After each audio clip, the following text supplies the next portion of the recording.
There's something going on with the used Nintendo Switch game market that I think a lot of people probably aren't going to find out about. So today I wanted to talk about it and raise a bit of awareness. I also don't want to cause like a lot of fear and panic though. If you are somebody who buys used games from used game retailers or just other people online, I just want you to be an educated consumer, okay? I don't think that every used game is suddenly impossible to buy or dangerous to buy, but there is now a risk attached to it that you should be aware of. So there's a new device that's just hit the market. And if you don't follow a lot of like game emulation or tech like that, you probably don't even know this thing exists. But it's called the MIG Switch Dumper. Basically, what this device allows you to do is take any Switch cartridge that you have, physical game, plug it in, and copy it over to your computer.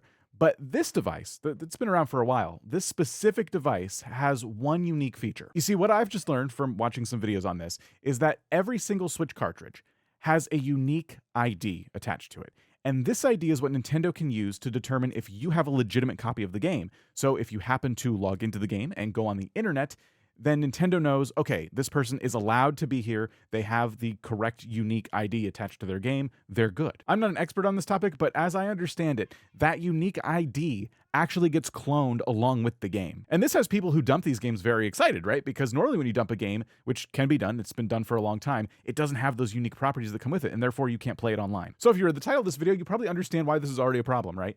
Because all someone has to do is buy one of these devices, go on a shopping spree, get a whole bunch of physical Switch games, dump them onto their computer, and then sell them back. The fear here being that an unsuspecting person could go into a store, buy a used copy of a game, bring it home, pop it into their Switch and go online, and then perhaps get banned because the person who dumped the game happens to be online at the same time. I think the big question floating around on the internet is, will it result in a ban? Some people say it will, some people say Nintendo has yet to respond, so we really don't know how this would play out. From what I'm reading, this unique ID to the cartridge thing is kind of like a new technology for the Nintendo Switch.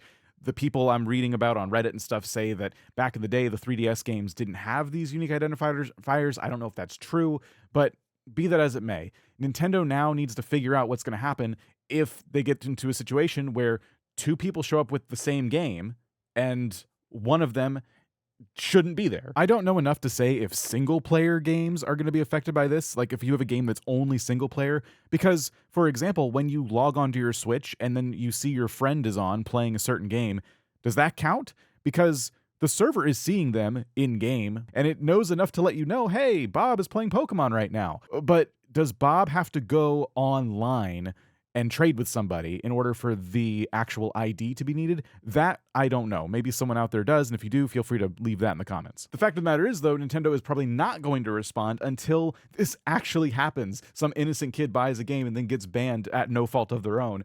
If the media picks that up, maybe we'll hear from Nintendo on how they're proceeding when this sort of thing happens. So at this point, I've probably raised a lot of fears, right? It's like, okay, well, this guy is saying that literally any used Switch game could get me banned.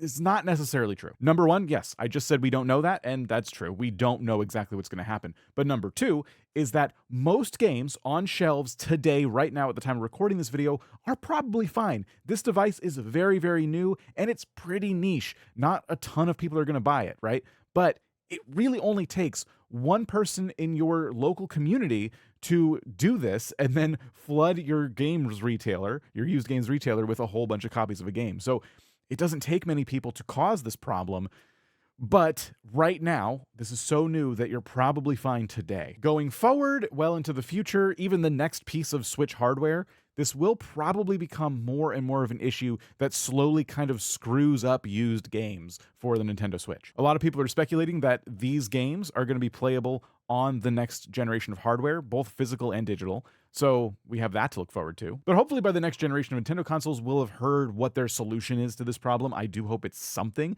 and I do hope that something isn't, oh well, don't buy used games, guess you gotta buy everything new. Nintendo has a good relationship with GameStop. I mean, they license collectibles and Pokemon cards and all kinds of things.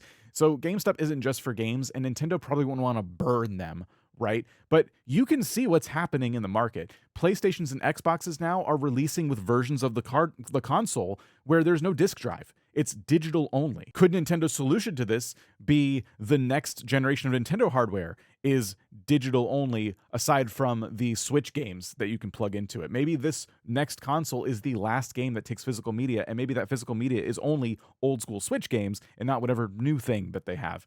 You can only get that on the internet, perhaps. I'm speculating a lot.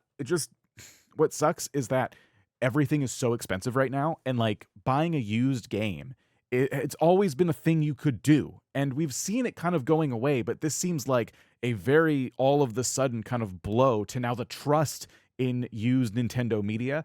And I just don't like that. Taking your old games and dumping them is something I actually support, in the sense that I want people to be able to back up their physical media, because in the future, we've seen it happen.